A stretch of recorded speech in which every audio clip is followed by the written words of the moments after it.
Hello and welcome to Sondra's Apothecary. This channel is educational. It's to do with plants and how they can be used medicinally.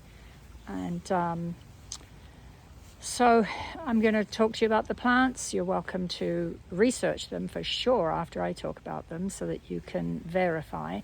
I will put links in the comments underneath each video for you to look at the empirical evidence, the science behind what I'm saying, and to see whether what I'm saying is supported by any research. So let's start off with this little guy.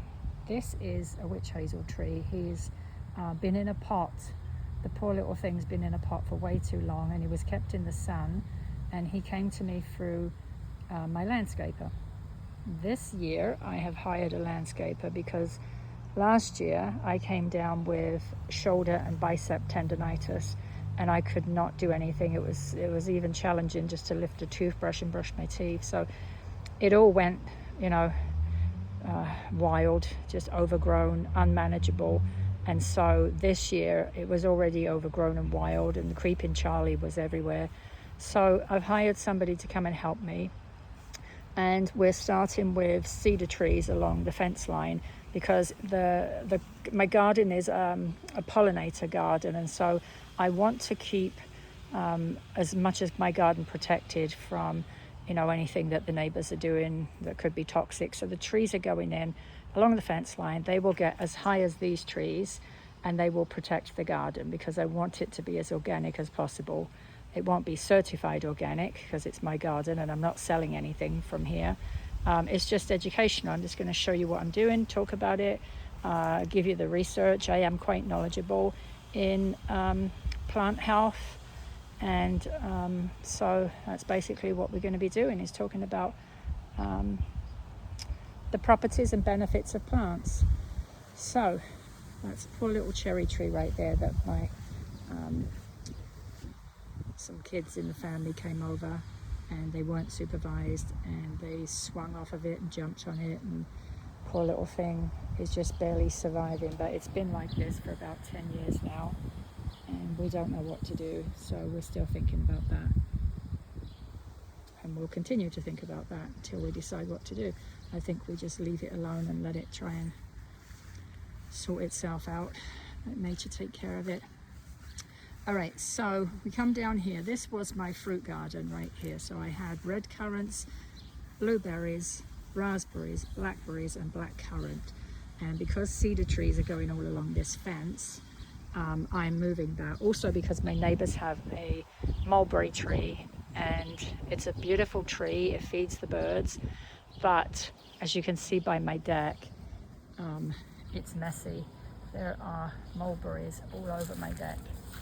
Masses of them, and of course they would go in this garden, and then I would have mulberry trees growing in this garden, and so it just wasn't working out. So I've decided that they're going to be cedars all the way along here. Right at the end where the blackcurrant bush is, a lilac tree is going in there. So we are moving the blackcurrant tree, putting it in a pot so it can be contained, so I can control how big it gets. What else do we have here? This water fountain is going over there under that archway, and that's kind of going to be used for the birds and the bees to come and get a drink. So it's going to be moving water, which is good. And that's Rue right there. And I will talk more about the benefits and properties of these plants as time goes on. I just want to do an introductory video today so you can gain an understanding of what this channel is all about. So this was my herb garden, and it was all overgrown. Creeping Charlie, like the mint took over, the catnip took over. So I've had it stripped. I've potted a lot of the things and dried a lot of them last year. So I'm starting from scratch this year. The only thing that got left in the garden was my rhubarb, and we're leaving that there. I don't want to disturb it, so that's staying in. This is all going to get done tomorrow. You'll see how it changes from video to video. I will be documenting the plants as they grow, as I harvest them, how I harvest them, how I dry them, what I do with them, and I will give you links to further information on anything I talk about. So I'm not going to name all the herbs in this video, but these are all the different herbs and vegetables that are going to be going tomorrow. They're going to be going in this area, and this should all be finished then.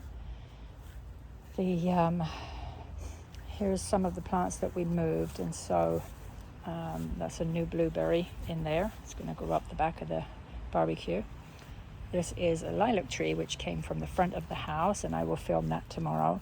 So the landscaper dug it up for me from the front to move it to the back, but then he forgot about it and he discarded it onto a pile of branches that I had cut down.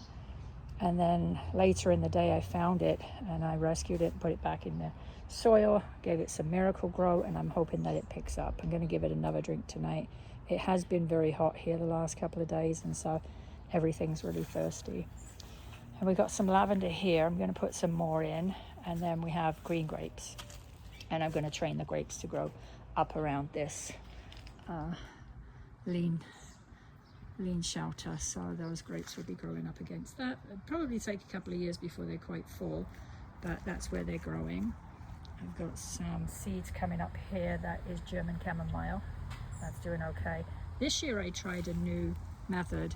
I put the seeds into ice cube trays and froze them, and then brought the ice cubes out, and it did not work for me. So, and then over here we've got a mixture of culinary plants, edible plants, and medicinal property plants, and so I will talk more about them as the summer goes on. This is not finished yet. It's going to have some more work done to it tomorrow. There's going to be some flagstone going down here with creeping thyme in between the flagstone, and that water feature that I showed you earlier, I'll show you again, that water feature right there, that is going into this area. And over the arch is honeysuckle, 2 different types of honeysuckle, one on each side, and that's going to help the pollinators that come. That's going to attract the birds and the bees and the butterflies. So we're going to come along here, take a look at some of these. This is just where I'm going to sit, and over this archway is wisteria, beautiful wisteria. And then over here we have some culinary and medicinal property plants, and like I said, I'll go over them when it's going to be time to talk about them. That pot right there is going to have grapes in it, and these grapes in the ground, they're Concord grapes, used to be on that frame over there, that wooden frame. And so we moved the wooden frame. That's going to be a yoga platform for me to do my yoga over there. And so this grapevine is going to be dug up and moved into that big pot, and then I'll put a net behind it for it to grow up.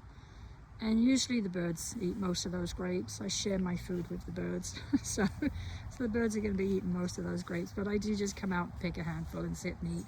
I don't come out and pick a bushel full. I don't have enough people that want to eat them, and so I just come out and pick some when my husband comes home from work and they're growing across the shade roof.